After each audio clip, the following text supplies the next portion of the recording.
Today I'm going to be showing you how to split some firewood, and this may seem pretty simple to some, but I want to show you how we do it.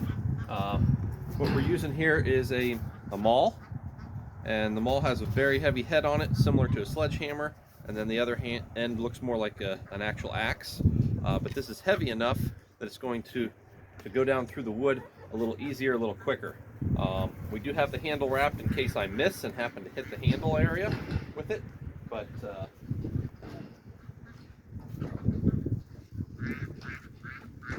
we are using ash today.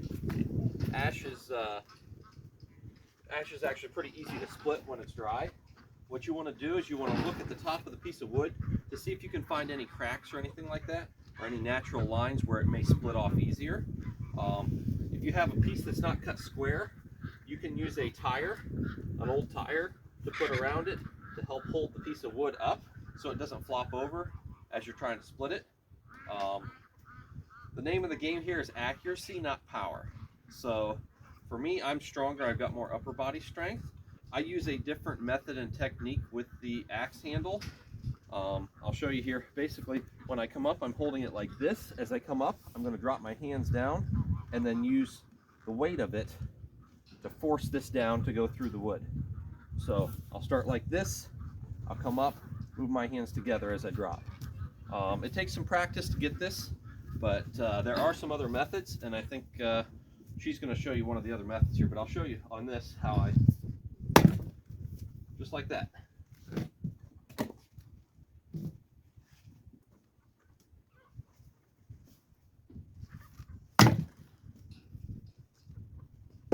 Now, certain types of wood are going to be harder to split than others. Another method we use, and this is on tougher logs, stuff like black cherry, ironwood. There's some woods out there that don't split nice and smooth like this. So if you have something that's not splitting well, a lot of times another method you can use is a wedge, like this one. You basically line up the wedge, and I can see there's starting to be a split right here. You'll line up the wedge like this, and then you can use any sledgehammer. I'm just going to use this like a sledge, but basically you're going to tap that wedge down into it and try to get it straight. But you're going to tap that wedge down into it, and then you're going to come back and hit it like this. And there's where the tire comes in a little more handy.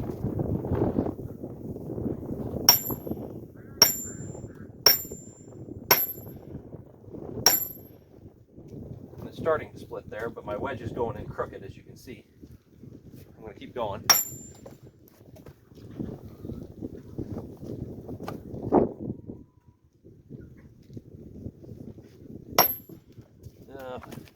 Oh boy. All right. Can you guys still see it? I don't know. Here we go. Let's line it back up a little better. So this wedge is not centered in there very well. There we go. Okay. We'll try it again here. I'm going to hit it a little harder. There we go. So something like that can be used. And this actually works a lot better for stuff that's really, really stuck, because you can put multiple wedges in to get that to split apart. When I was a kid, this was all my dad used, is a sledgehammer and wedges.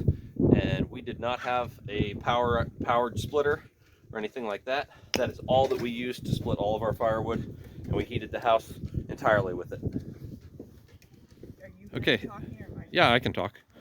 So this is Leanne, and she is going to show us the method that she uses, using the same tool, the maul. She has less upper body strength, but can still get the job done just as well. So she's going to hold it a little bit differently than I do.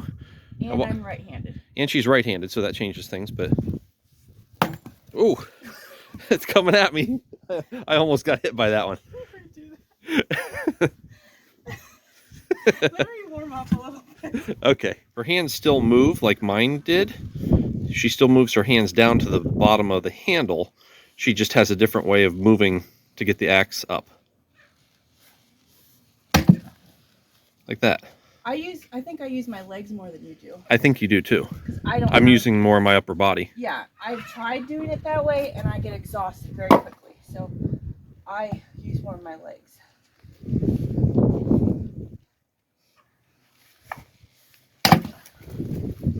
That chipped off, but that's good.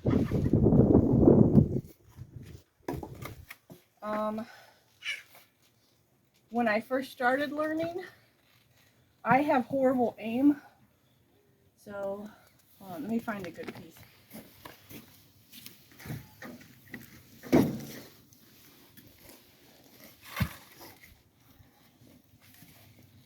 Okay. I have horrible aim. So when I first started, I would just practice being accurate, not necessarily trying to split it, just getting used to the motion of following it down. And I would keep my hand up here at first just to get used to it, and then as I got more confident, I would move it down, and then just slowly start incorporating that into going behind, going from here to back here, and then over down. And you can go really slow, just go through that, just to get confident in that movement. You don't have to even split it, and just each time try to hit it a little bit harder as you get more confident. It's actually starting to split there too. Yeah, I'm putting hardly any force down. I'm just going through the motions of it.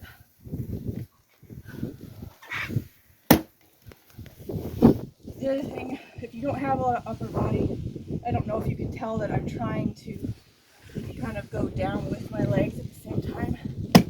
Like I'm driving it down with my body. Luna, come on. Come on, Luna. And that was with more force, obviously. But I have not... Stop attacking me! I have not been doing this all my life like Nick has. I've only been doing this since we got married. Actually, probably not as long as that, maybe what? Hi. What do you think, Nick? 10 years? Yeah, probably. And not very often.